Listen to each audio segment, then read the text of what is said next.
बाबा कहते हैं इनको। चालू कर दो। और ये जो है और बच्चे हैं बाबा जी के नए नए निकल करके आ रहे हैं, तो तैयारी की जा रही है।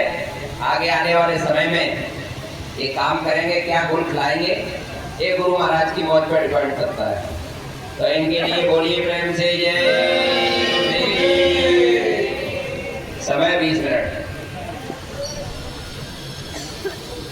जय गुरुदेव। गुरु महाराज के चरणों में मेरा कोटि कोटि सादर जय गुरुदेव। सभी सत्संगियों को मेरा प्यार भरा सादर जय गुरुदेव। जय गुरुदेव।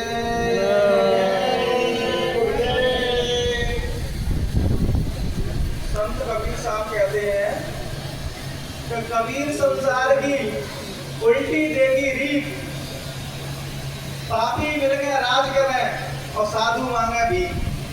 कबीर साहब ये चीज देखते हैं तो परमात्मा की रीति देख के वो थोड़ा अफसोस करते हैं कि जो परमात्मा की कैसी रीति है, जो भगवान का भजन कर रहा है, जो मालिक की इबादत कर रहा है, वो तो एक एक 2-2 रुपए कौड़ी के लिए मोहताज है, अपने पेट भरने के लिए उनका गुजारा नहीं चल पा रहा है। जो पापी दुष्ट आत्मा है वो तो आराम से महलों में मौज कर रहे हैं। तो कबीर साहब ने ये दृश्य देखा तो उनका मन थोड़ा छिन्न भिन्न हुआ, क्योंकि जब भी बहनों भाइयों भगवान के मार्ग पे चलते हैं, परमात्मा के मार्ग पे, तो हमारे जीवन में ये संदेह बार-बार उत्पन्न हो जाता है कि भगवान है भी है या नहीं है। कि हम लोग अच्छे लोग हैं, हमारी तरफ तो देख ही नहीं रहा है वो, तो भगवान दुष्ट आत्मा को देखता है क्या है। तो बहनों भाइयों ऐसा नहीं है, हर किसी की सिर्फ है कर्मों का बोझा लगा हुआ है। जब तक भजन हम करेंगे, साधना करेंगे और पुराने कर्म हमारे साथ नहीं हो जाएंगे, तब तक हमारे जीवन में कुछ अच्छा शुरू हो नहीं सकता है। जब भजन करके, साधना करके, जब पुराने जो जाने अनजाने में जो गलती होती है वो साफ हो जाएंगी, तब उसके जीवन में कुछ अच्छा होता है। लेकिन हम लोग कहते हैं कैसे चालाक है, हम लोग क्या चाहते हैं कि भगवान की एक पथ पर चले और दूसरी तरह से हमारे जीवन में सब चुमंतर हो जाए। लेकिन ऐसा नहीं होता बहनों भाइयों। जब तुम छोटे कर्म करते हो तब तो ये पसंद पूछते नहीं है, तो धुआंधार करते हो छोटे कर्म। और भगवान के मार्ग पे चलो, कोई सत्संग बेचारा किसी को समझा रहा होगा ना, तो वो अगर आदमी क्या कहेगा, मैंने गारंटी दो मेरी किसी काम बनेगा कि नहीं। अब बताओ इतने दिनों से तू छोटा काम कर रहा है, उसमें गारंटी मिली नहीं तुझको, तो सत्संग में आने की गारंटी मांग रहा है, गारंटी दो मेरी जो मनोकामना पूरी होगी तो चलूंगा मैं। लेकिन सत्संगी का इतना बड़ा देगा, वो कह भी देता गुरु महाराज के विश्वास पे, कहा चल तेरा वो काम हो जाएगा। तो हमें बहनों भाइयों, हम भगवान के मार्ग पर चलते हैं तो हमें अपनी परीक्षा देनी है, भगवान की परीक्षा लेनी है। हम उल्टा करते हैं, अपनी तो देते नहीं, भगवान की लेने लगते हैं। बहनों भाइयों, ये भक्त था तो कृष्ण भगवान बहुत हंसते रहते थे। तो भक्त ने पूछा कि भगवान ये बताइए, आप छोटी छोटी बात में हंसते क्यों रहते हो? आप जब महाभारत का युद्ध चल रहा था तो आप वहां बिल्कुल गंभीर थे, वहां भी हंस रहे थे। आप जब आपका जेल में जन्म हुआ वहां भी हंस रहे थे। मतलब जीवन की किसी भी परिस्थिति में आप कभी सीरियस नहीं हुए। तो कृष्ण भगवान कह रहे कि बच्चा मैं इसलिए हंसता हूँ कि वो लोगों की जो चालाक लोग हैं, जो अपनी खोपड़ी का इस्तेमाल करके उल्टा सीधा करते हैं, मुझे उनमें हंसी आती है कि तू कर ले, कुछ भी होगा तो वही मैं चाहता हूँ, कुछ कितनी भी खोपड़ी दौड़ा, तो उसकी नादानी को देख के हंसता रहता हूँ कि लोग जीव इतने चालाक है कि भगवान को ही मूर्ख बनाने की सोचते हैं। इसलिए तो भगवान हमेशा प्रसन्न मुद्रा में रहते हैं।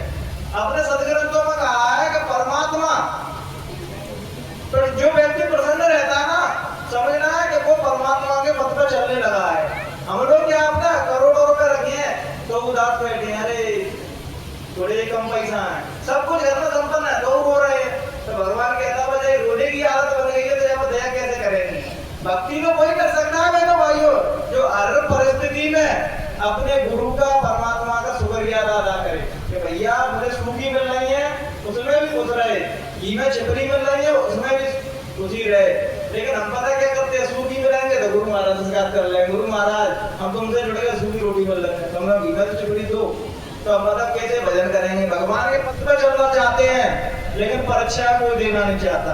उसमें जीवन में भगवान से मिलन की यात्रा में कष्ट पड़ते हैं उसको कोई भोगना नहीं चाहता। वो कहते हैं असस्कंद ना पाया जिन पाया ते न रोई। हंस खेल के किसी को नहीं मिला है वो, वहां तो तुम्हें हाँ पहुंचा मैं तुम फिर तो प्रसन्न रहोगे हमेशा।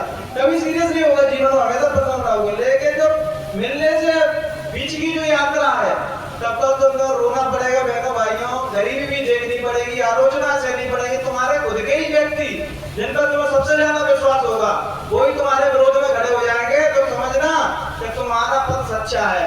तभी विरोध उसका ही होता है बहनों भाइयों, शुद्ध पथ में चलता है। गुरु महाराज को बहनों भाइयों जो बिल्कुल सीधा सच्चा तुमको रास्ता बताने वाले थे, उनका लोगों ने इतना विरोध किया कि जैसे हैं परमात्मा को नहीं मानते, सभी ग्रंथों को नहीं मानते। अरे भैया सदगुरु अपने आप में ही वो परमात्मा चलता फिरता, वो अपने आप में ही मालिक का ही अंश है, तो भला वो किसी को क्यों माने। कभी साहब नहीं कहते क्या लिखा लिखी की है नहीं, देखा देखी बात। जो आंखों से देख रहे हैं वो सत्य है, जो सदग्रंथों में लिखा है वो सत्य है। वो तो जिन आंखों ने लिखा है वो तो उनका अनुभव है, वो तुम्हारा अनुभव तो हुआ। लेकिन अब पता क्या प्रयास करते हैं, कोई सत्संग में बोल दिया भाई साहब ने बोली हुई तो वक्ता तो ना सही बोली हुई, तो हम क्या खुद रिसर्च नहीं करते, खुद साधना भजन नहीं करते, और हम क्या सोचते हैं कि कोई उधार की चीजें बासी वेदना वही में घुस जाती हैं। भगवान को कोई पा सकता है जो पूर्ण श्रद्धा से जब तक मैं खुद नहीं देख लूंगा तब तक कोई चीज को नहीं मानूंगा। उसको थोड़ा शुरू में नास्तिक बनना पड़ता है, चलो विरोध करते हैं तो सदग्रंथों को नहीं मानता है, जैन को नहीं मानता, वो सबको मानता है, लेकिन वो जो चाहता है कि जब तक हम नहीं देख लेंगे तो कैसे माने। अरे भाई साहब ने कह दिया, इन्हें कह दी, तो उससे मेरा जानना तो हुआ नहीं, मेरा जानना तो कभी होगा जरूर, मैं जान लूंगा। तो एक बार क्या हुआ बहनों भाइयों, 4 फकीर बैठे थे, तो वो खुदा की इबादत करते हो, भगवान की मस्ती में मस्त रहते हैं। फकीरों का क्या सिस्टम है बहनों भाइयों कि वो पूर्ण तरीके से उस मालिक पर, अल्लाह पर विश्वास रख के अपनी साधना करते हैं, और जो खान खामा जो आ जाता है उसी का वो खाना खाते और भजन करने लगते हैं। तो हमारे मुरीद आया, मुरीद मतलब वो उर्दू में मुरीद कहते हैं, हिंदी में शिष्य कहते हैं गुरु के शिष्य को।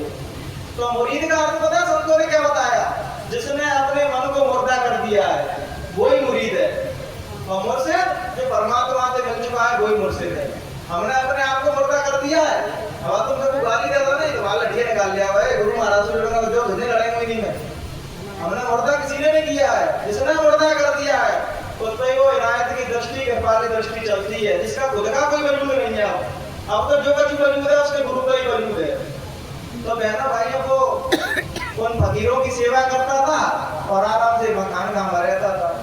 तो एक बार क्या हुआ कि दाल घी वगैरह वो सब कुछ रखे उस मंदिर पे, आश्रम पे, लेकिन एक व्यक्ति के नमक ले आना भूल गया।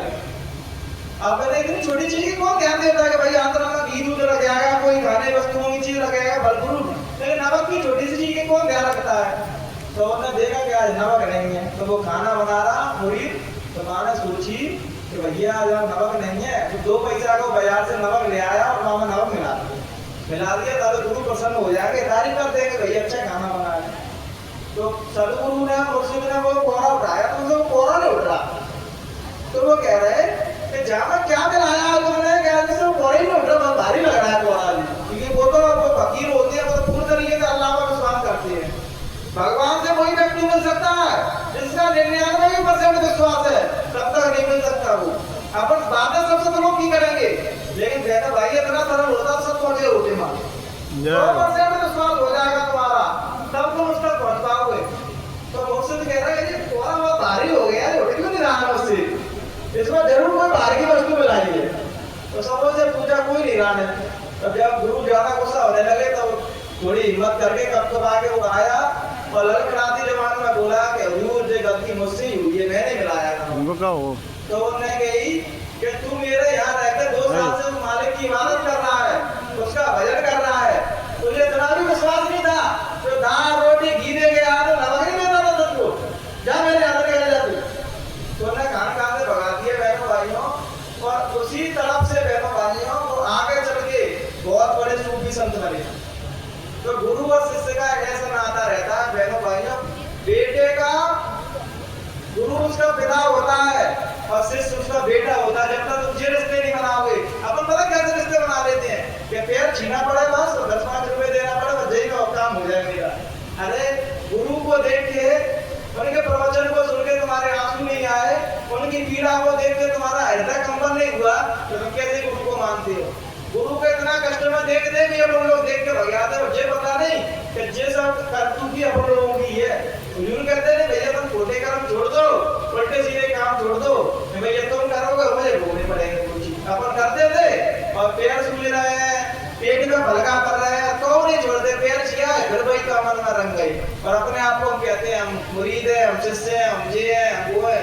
बहनों भाइयों, केवल साकारी बनने से काम नहीं होगा, अपने आचार विचार को, अपने कर्मों को भी सुधारना पड़ेगा। जो अधिकारी है, शिष्य है, हमारे रिश्वत लेने का मौका मिल जाए तो 2 मिनट नहीं सोचता, रिश्वत ले लेता है। अरे गुरु महाराज साकारी है, वही कहिए बस भैया तो मैं अच्छे इंसान नहीं बनूंगा, केवल साकारी बन के रह जाऊंगा, साकारी बनूंगा, बाकी बात सारे काम पाप ही करूंगा। तो ऐसे पहुंच सकते हैं मेरा भाई, कुछ पूछ के बता दो, पहुंच जाओ भगवान के यहाँ। तो मैं सारे गलत काम छोड़ने पड़ेंगे, भगवान से मिलना है, मालिक से मिलना है, गुरु का प्यारा बनना है, तो सारे गलत काम छोड़ने पड़ेंगे। और एक चीज अपने दिल में बिठानी पड़ेगी कि मेरा गुरु मुझको 24 घंटा देखता है। संत महात्माओं ने, संत मत में एक चीज का संतों ने, सभी संतों ने जोड़ दिया था कि मेहनत की और ईमानदारी की कमाई खाना, आराम खोरी की और बेईमानी की कमाई मत खाना। क्योंकि संत कबीर साहब कहते थे कि भाई दान दक्षिणा जो अपन करते हैं, देते हैं किसी को, तो कबीर साहब कहते थे जो भगवान के मार्ग में चल रहा है और जिसने संसार नहीं बसाया है, उसको तुम दान दे सकते हो। और तुम संसारी लोग दान लेते हैं, उसका कोई मतलब नहीं निकलेगा। संत कबीर कहते हैं जब तक सूरज चांद रहेंगे तब तक वो जीव नरक में पड़ा रहेगा जो गृहस्थ आश्रम में रहते हुए भी और दान के पैसे लेता है और वो खाता है। या तो तुम पहले ही गृहस्थ आश्रम में नहीं जाओ, अगर तुम गए हो तो गुरु महाराज ने कभी नहीं कहा कि अपनी जिम्मेदारियों से भाग जाओ। हमें अपनी जिम्मेदारियों को निभाना है बहनों भाई, ये भी एक साधना का फल है। अगर तुम अपनी जिम्मेदारियों को मेहनत ईमानदारी से निभाओगे तो समझना गुरु महाराज ने जी तो बताई, तो ये जो रास्ता बताया, 1 घंटे सुबह भजन करना, 1 घंटे शाम को करना और अपना काम मेहनत ईमानदारी से करना, बाल बच्चों की सेवा करना और रात को भजन करके सो जाना। इतना सरल रास्ता बताया, लेकिन इसमें भी हम अच्छे बुरे सब काम कर बैठते हैं। हुजूर से मिलने के बाद भी यहाँ ऐसे लोग कोई नहीं होगा कि मिलने के बाद ही उसने घोटे कर्म किए होंगे। मैं गारंटी दे रहा हूँ, नहीं मानता, जीव का स्वभाव है। बस 1 लाख रुपया मिल जाए धरा, तुरंत लालच लग जाता है, ठीक है मिला ले लो 1 लाख रुपया, तो कोई ठगना हो तुरंत ठगने में बैठ जाएगा। लेकिन मन अपना पता क्या है, जब तक मन ध्यान नहीं लगाएगा चरणों में तब तक वो मन खुरापान मचाएगा तुम्हारा। जब तक कुछ भी कर लेना और तुम भजन करते रहोगे, भगवान के मार्ग पर चलते रहोगे, ये देखोगे कि मेरा मुर्शिद कोई शरीर नहीं है, पंचभौतिक दायरे में सीमित नहीं है, वो सब जगह सबके अंदर शब्द रूप में बैठे हैं। हुजूर है वो शब्द रूप में है बहनों भाइयों। पंचभौतिक के शरीर में तो उन्होंने लोगों को, जीवों को समझाने के लिए डराता था, जीवों को समझाए। गुरु महाराज कहते नहीं भाई संतों से मिलना है तो अंदर में चलो, देखो उनके जलवे। अब तो बाहर जलवे देख रहे हो, बाहर जो जलवे देख रहे हो वो तो शरीर जवान भी होगा, वृद्धि भी होगा, खांसी भी होगी, जुकाम होगा, सब होगा उसको, क्योंकि वो पंचभौतिक के दायरे में। और अंदर में देख लोगे फिर तो कहते अरे भैया ये तो कभी खत्म नहीं हुआ, मुंह आदि सब है वो। लेकिन उससे जब तक नहीं जुड़ोगे बहनों भाइयों तब तक तुम्हारे दिमाग में संदेह भरे ही रहेंगे। और उससे जुड़ने का सबसे सरल रास्ता पता क्या है, जब भजन करते एक बार लोगों से पूछा कि महाराज ये बताओ, सभी संत कहते हैं अच्छे कर्म करो, अच्छे रास्ते पे चलो, तो चल कैसे पाएंगे अच्छे रास्ते पे? संसार में चलने के कारण कोई ना कोई पकड़ ही लेता है। तो माता बुद्ध कहते हैं कि तुम भगवान का भजन करो, सच्ची उसकी इबादत करो, तो तुम्हारे खोटे कर्म तुम छोड़ोगे नहीं, अपने आप तुमसे छूटते ही जाएंगे। अब अपन पता क्या करते हैं बहनों भाइयों, हम इसलिए घर बैठते हैं कि हमारा चलते हैं ना अध्यात्म के रास्ते पे, उसमें ही गड़बड़ है कहीं ना कहीं। हम किसी से कुछ भी बोल देते हैं, इसको कभी पापी की कैटेगरी में गिनते ही नहीं है। किसी भी दूसरे मत से तो वो फलाना ऐसा, वो ध्यान पहुंचा हुआ है, मान गिरा हुआ है, तो उनको क्या करना है? गुरु महाराज कहते हैं जिसकी तुम बुराई करोगे तो उसके कर्म तुम अपने ऊपर ले लोगे। इसलिए किसी की बुराई अगर साधना करनी है तो किसी की बुराई मत देखो, अच्छा ही देखो। बुराई ढूंढने वाला संसार तो अपने आप ही अपने आप के अंदर बुराई देख लेगा। तुमको लोगों में देखना है तो हर व्यक्ति के अंदर अच्छा ही देखो। सभी काम गुरु महाराज के कर रहा है, कोई किसी और का नहीं कर रहा काम। और ये देखो बहनों भाइयों, तो कोई भी कैसा काम कर रहा हो, नाम तो इनका ही बढ़ रहा है या दूसरे नाम से कर रहा है कोई भी काम। इसलिए बहनों भाइयों, क्योंकि अपन लोग है ना बहनों भाइयों, अपने कंधों में जिम्मेदारी पता क्या की है कि समाज पूरा दुनिया अपन को देख रही है, फॉलो कर रही है। तो हमें सबसे मिलजुल के मेरे कैसा रहना है कि दुनिया अपन को देख कर जो प्रेरणा ले, अरे बाबा जो बोलते सत्संग तो इतने प्रेम से भरे हुए हैं, यहाँ कोई भी दुखी दर्द मिल जाता है उसकी मदद के लिए हाल खड़े हो जाते हैं। जब हम आपस में संतान मतभेद होते हैं तो दूसरे लोगों को कहने का, हंसने का और कहने सुनने का मौका मिल जाता है। आज सभी संगठन कहाँ से कहाँ पहुंच गए? तो नेक्स्ट संगठन अभी बने थे, वो आते लोग कितने डेवलप हो गए। कारण पता क्या है कि माँ एक कोई माँ एक अधिकारी बैठा जिसके निर्देश में सारे काम हमारे क्या सारी चीज सिस्टमेटिकली तरीके से रहती है, अपने संगठन को सिस्टमेटिकली तरीका मानिए। जना पर कहा है कोई किसी की सुनना कहना ही पसंद नहीं करता, जिसको जो मन में आ रहा है वो कर रहा है। प्रणाम क्या नहीं देता, तो गुरु महाराज ने कहिए, भले नहीं कही हो तो गुरु महाराज ने कहिए। अरे गुरु महाराज ने कोई गलत काम कोई भी गुरु नहीं कर सकता संसार का, भले वो पहले पद में पहुंचा हो या किसी भी पद में नहीं पहुंचा हो।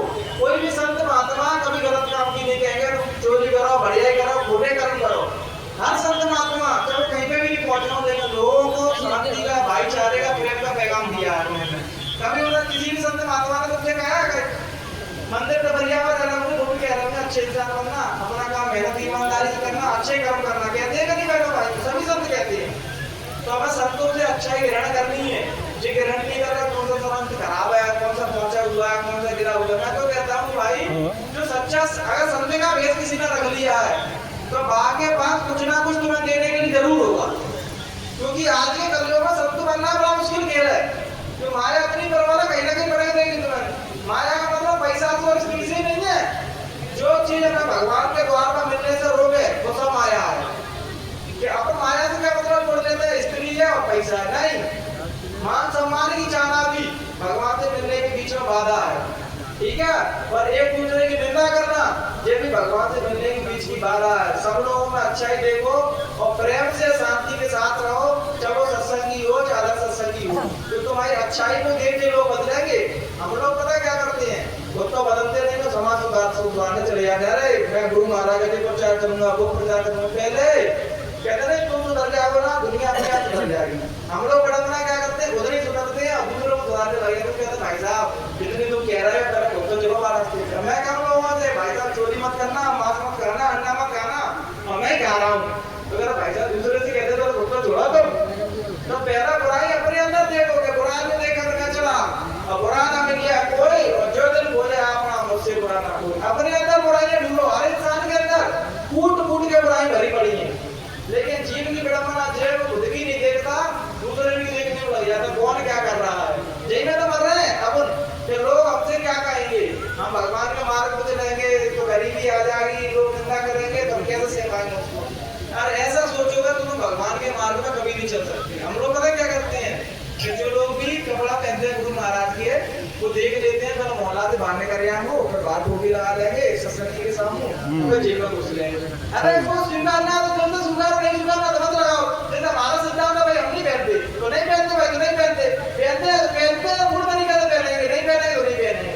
ऐसे मैं आप लोगों से कहता हूँ अगर आपको जिडर है तो क्या क्या अपने बारे में, तो आप भगवान के मार्ग में नहीं चलते। भाई कह रहे जुड़े तो जुड़े है ना भाई, इसमें क्या भाई जुड़े तो जुड़े भाई। हम बाबा जरूर को मानते हैं, मैंने पूछ लिया कई लोगों से तो गुरु कौन है, तो भाई मतलब जाति जोड़ी करके कहता है बाबा जरूर बस स्कूल में। अब वो कुछ भी सोचे तो अपन जिस बाप की संतान है तो उस बाप का नाम लेने डरते क्यों हो कि मैं इस बाप की हूँ। ये इस वक्त आप संसार में बारे में क्या कह रहा है, तो भगवान के बारे में नहीं चल पाओगे। भगवान के बारे में वो चल सकता है जितना लोग नाज अपनी इज्जत वगैरह सब बुद्धि पे टांग दी, वही भगवान के मार्ग पे चल पाएगा। अपन क्या करते हैं पता है, तो राम बाला करेगा तो जय श्री राम बोल रहे कोई सन कह रहे हैं तो गुरु है भूखे जे बात पूछी तो कई लोग तो झूठी बोल देते हैं बाबा जी बोलते हैं कि हम बड़ी बात करो मान जाओ। मैं तो पंडित मिला चाहे मुसलमान मिला चाहे कोई मिला, मैं तो कहना भाई कोई पूछता तुम्हारा गुरु कौन है तो मैं बाबा जी बोलते हैं। भाई जिस पिता की संतान है बिल्कुल कभी गुरु महाराज कहेंगे कि समाज के सामने पहली बार किसी की संतान हो तो यार रोने तो क्या दूं क्या फर्क कर तुम जे जाकर मिल जाओ तो क्या देखो अपना जान से भाई प्रसिद्धि बढ़ाएगी अपना जान बाबा जी बोलते कौन है बताओ। वैसे रोवानी ना तरक्की होगी, ये तो अपने बाप को जब कामयाब हो जाएगा तो अपने बाप को भी करने से इनकार कर दोगे। बहनों भाइयों एक बच्चा कलेक्टर बन गया था शिवपुरी में, तो उसका गरीब बाप उससे मिलने गया था। वो अपने फ्रेंडों में बैठा एसपी कलेक्टर और भी लोग अधिकारी बैठे, तो उस बच्चे ने पता क्या कहती कि हमारे गाँव के मोहल्ला के पड़ोसी हैं मिलने आए जब भगा दो तो बाहर से बात करना। तो बाप भी बहनों भाइयों खुदा था और इतना कह के चला गया आज के बाद जब तक मेरा जीवन रहेगा तेरे चौकट में मैं जिंदगी भर नहीं आऊंगा, इतना कह के वो चला गया। अब बताओ ऐसे बच्चे जो कलेक्टर अधिकारी बनने के बाद जो अपन लोगों को जरूरत लागू है क्या कभी बन जाओगे पैसा रुपया आ जाओगे तो अपने बता दो आगे दिखा लेते हैं अरे भैया कौन लग रहा है। तो ये चीज साधना में तुम्हें छोटी छोटी चीजें सीखनी है। अब अपने जवान से कुछ भी बोल देते हैं, इसका सबसे बड़ा दोष लगता है बहनों भाई कि पता नहीं किसके कैसे बाबा माता जी मुझे बता रही थी कि भाई साहब एक तुम्हारे जैसा जना आदमी कहाँ बैठ रहा था तो पुराने सत्संगियों ने उसमें इतने लटा दिए, उसके आगे पैर तोड़ दिए कि तू सच्चा है तो गुरु महाराज को दिखा अपने अंदर। तो माता जी कह रहे उन्हें गुरु महाराज दिखा दिए अपने अंदर। अपने विडंबना पता है कि सत्य वेश में अपने संगठन में दिखता है, सिर्फ मुझे लगता है कि सबसे बड़ा नास्तिक आ गया, ये सबसे बड़ा दुश्मन आ गया। लेकिन भैया बाकी आत्मविश्वास बढ़ाओ कि तुम इस पथ पे चल रहे हो, बच्चा तो ईमानदारी से चलते रहना, और कच्ची भी जरूरत पड़ा तो हमें बता देना। हम तो गलत आश्रम में रह रहा है, कुछ चल रहा है तो भाई बात तो चला ईमानदारी से। लेकिन संत महात्मा ना देख करके हमारे संगठन होता है तो बिल्कुल हम लोग को देख लिया, वो जानवर देख लिया तो पता है भाई कितनी अच्छी प्रेरणा है। आज ना देवी देवताओं के भक्तत्व में चाहे मिल जाएंगे, लेकिन सदगुरु का भक्तत्व में एक आदि करोड़ में बदला मिलेगा जो संत महात्मा को भगवान मान लेता है। हमारी विडंबना क्या है कि हम किसी परमात्मा अपने गुरु को भगवान नहीं मान पाते हैं। जिसने मान लिया उसे काम अभी भी बनना है। निकाइयों लोग जुड़े हैं अभी भी रोते रहते हैं, भाई साहब आगे काम ही ना हो, अब तुम्हारे होके करते काम।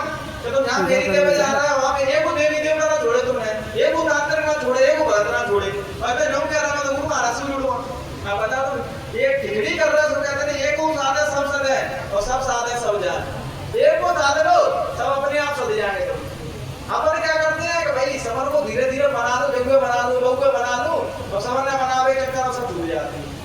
गुरु महाराज संत जो होते हैं बहनों भाइयों सब कुछ अपने अंदर समेटे रहते हैं, लेकिन कभी भी संसार को जो फील नहीं करने देते कि भाई मैं ही सब कुछ हूँ।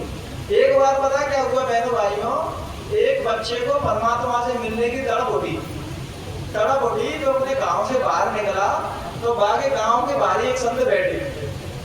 तो उन्होंने पूछी कि महाराज भगवान से मिलना है, परमात्मा से मिलना है तो कुछ बताओ।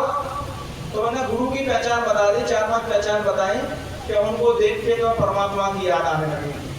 दूसरी उनके सानिध्य में बैठोगे तो तुम्हें एक शांति का अनुभव होगा, लगे ऐसी शांति अनुभव होगी कि मानो मतलब यहाँ से उठने का मन नहीं करेगा। दूसरी उनको बताई उनके शब्द वो कुछ भी बोलेंगे तुम्हारी अंतर आत्मा वापस सीधे पड़ेंगे और तुम्हारा हृदय परिवर्तन हो जाएगा।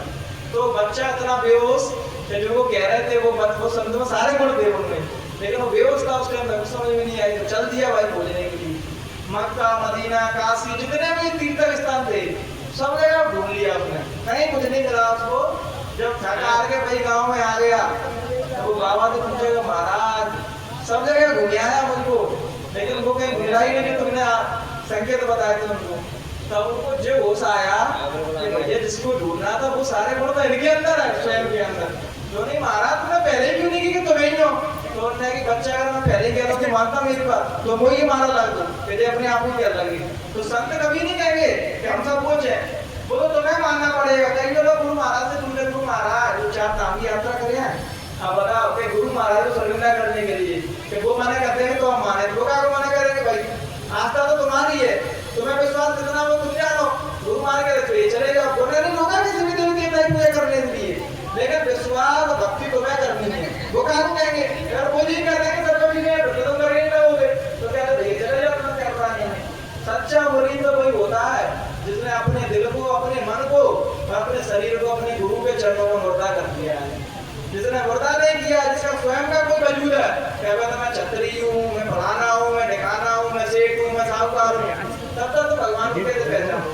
जिसने अपने गुरु के चरणों में अपने आप को नौछावर कर दिया वो बहनों भाई का उठने में ज्यादा समय नहीं लगता। गुरु महाराज क्या कहते हैं कि भाई मुझे उठाने में देर नहीं है, तो मैं उठने में देर है। अभी लोग पता 4 लोग बैठ जाए तो गॉसिप करने में इतने माहिर है 2-2 घंटे निकालते हैं। भगवान की चर्चा करेंगे तो वो मुंह फाड़ेगा, वो नहीं देगा, वो सोगा, वो फिर ही करेगा। अब बता भगवान के पत्र है भाई रुचि नहीं है भगवान पर जाने की। हम पता क्या करते हैं, कोई भी भक्त आया हो या कोई भी व्यक्ति आया हो सत्संग सुना रहा हो उससे प्रश्न ऐसे करेंगे कि मतलब है नाली सतलोक में पहुंचना है। पहुंचने वाले कभी किसी ने प्रश्न नहीं करते और प्रश्न करने वाले कहीं जाना नहीं चाहते। एक बार बहनों भाई संत कह रहे थे कि चलो सतलोक में कौन कौन चलना है, तो वो सबने चौके नहीं तो ऐसे कह रहे हैं तो वही ले चलना है। अरे मैं मजाक नहीं कर रहा, चलो अभी ले चलो, तुमको कौन कौन चलना चाहता है। तो सबने झूठे लगे मरना कौन चाहे, जाके सतलोक में मरना है तो लड़ना पड़ेगा। तो उसने आकर करो कौन कौन जाना है, तो कौन हाथ नहीं करे, सब लोग नीचे करे गुरु महाराज जाने है तो लेकर आवे ना जा रहे हैं और मरवे वाली स्थिति पे पहुंचने। तो संत तो थोड़ा तैयार बैठे हैं पहुंचाने। आज भी वो दृढ़ संकल्प लेकर बैठ जाए कि हुजूर तुम्हारे दर्शन करने हैं या तुम्हारा आदेश देखना है जहाँ तुम रहते हो, वहां तुम्हें आज भी पहुंचा देंगे। लेकिन विश्वासी घर के बैठते कहाँ, तो